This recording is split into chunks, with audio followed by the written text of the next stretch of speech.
امام حسین علیہ السلام نے جب شہداؤں کے نام کی فہرست پڑھنا شروع کی، ابھی جناب قاسم کا نام نہیں آیا تھا، تو جناب قاسم آگے بڑھے اور پوچھا، چچا جان صرف اتنا بتا دیں کیا شہداء کی فہرست میں میرا بھی نام ہے یا نہیں؟ امام حسین نے پوچھا، قاسم کیف الموت عندک، قاسم موت کو کیسا دیکھتے ہو؟ جناب قاسم نے اپنے سر کو اٹھایا اور مسکرا کر کہا، چچا جان شہد سے زیادہ میٹھی وہ موت جو آپ پر قربان ہونے کے لیے آئے۔ امام حسین نے جناب قاسم کو سینے سے لگایا اور فرمایا، قاسم صرف آپ کا ہی نام نہیں بلکہ علی اصغر کا بھی نام ہے، اتنا سننا تھا۔ ہاشمی خون نے جوش مارا۔ قاسم نے سر کو اٹھایا اور کہا، چچا جان کیا اصغر بھی شہید ہو جائے گا؟ کیا یہ اشقیاء خیموں میں بھی آ جائیں گے؟ امام حسین نے فرمایا، قاسم نہیں، میں خود اپنے ہاتھوں سے علی اصغر کو میدان میں لے کر جاؤں گا۔ بس 10 محرم آئی، حضرت علی اکبر اور مولا عباس آپس میں گفتگو کر رہے تھے۔ علی اکبر کہتے، چچا عباس آج پہلے میں میدان میں جاؤں گا۔ مولا عباس نے بھتیجے کو سینے سے لگایا اور فرمایا، اکبر تو میرا شاگرد ہے، تو میرے آقا کا کڑیل جوان ہے، میں اپنی آنکھوں سے تیری موت کیسے دیکھوں گا؟ تو چلا گیا تو میں بھی مر جاؤں گا۔ اتنا سننا تھا۔ علی اکبر رونے لگے اور کہا، چچا اگر آپ چلے گئے تو میرے بابا کی کمر ٹوٹ جائے گی۔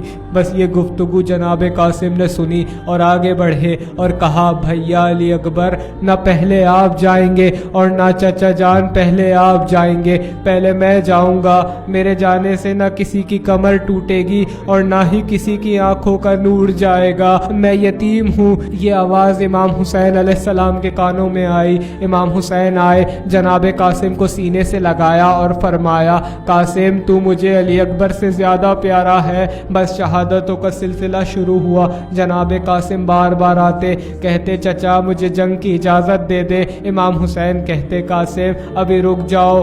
بار بار اجازت مانگنے کے بعد بھی اجازت نہ ملی۔ جناب قاسم خیمے میں آئے اور بیٹھ گئے اور اپنے گھٹنوں پر سر رکھ کر رونے لگے۔ جناب قاسم کی رونے کی آوازیں جناب قاسم کی ماں بی بی ام فروہ نے سنی۔ پوچھا، قاسم کیوں رو رہے ہو؟ جناب قاسم نے کہا، اماں میں بار بار چچا کے پاس جنگ کی اجازت لینے جاتا ہوں مگر چچا اجازت نہیں دیتے۔ بی بی ام فروہ نے اپنے یتیم بیٹے کو سینے سے لگایا اور کہا، قاسم آپ کے بابا نے مجھے کہا تھا قاسم سے کہنا جب بہت زیادہ مصیبت پڑ جائے تو اس کے بازو پر جو تعویذ ہے اسے کھول کر دیکھے، اس پر حل لکھا ہوگا۔ قاسم اس سے زیادہ مصیبت نہیں ہو سکتی، قاسم ذرا تعویذ کھولو۔ بس روتے روتے جناب قاسم نے تعویذ کو کھولا، دیکھا، فوراً آنسوؤں کو صاف کیا، مسکرانے لگے۔ بی بی فروہ نے پوچھا، کیا ہوا قاسم؟ جناب قاسم نے کہا، اماں بابا نے لکھا ہے، اے قاسم جب تم میرے بھائی کو کربلا میں تنہا دیکھو اور مظلومیت کی حالت میں پاؤ تو اپنی جان قربان کر دینا۔ جناب قاسم خوش ہو گئے، امام حسین کے پاس آئے اور کہا، چچا یہ دیکھیں میرے بابا کی تحریر، اب تو مجھے جنگ کی اجازت دے دے۔ امام حسین نے تحریر پڑھی، وہ تحریر اپنی آنکھوں سے لگائی اور رونے لگے اور فرمایا، بھیا آپ نے مجھے اس غریبی میں بھی یاد رکھا۔ بس امام حسین نے جناب قاسم کو سینے سے لگایا، رونے لگے۔ تاریخ کہتی ہے اتنا روئے کہ دونوں کو غش آ گیا اور بے ہوش ہو کر زمین پر گر گئے۔ بس جناب قاسم کو اجازت ملی۔ امام حسین نے جناب قاسم کو تیار کرنا شروع کیا۔ جب ذرا پہنانے لگے تو جناب قاسم اتنے چھوٹے تھے کوئی ذرا بھی پوری نہ آئی۔ بس امام حسین نے گود میں اٹھایا اور سوار کروایا اور کرتے میں ہی رخصت کر دیا۔ جناب قاسم میدان کربلا میں گئے اور تیزی سے حملہ کرنا شروع کیا۔ پہلا حملہ کیا، 35 افراد کو واصل جہنم کیا۔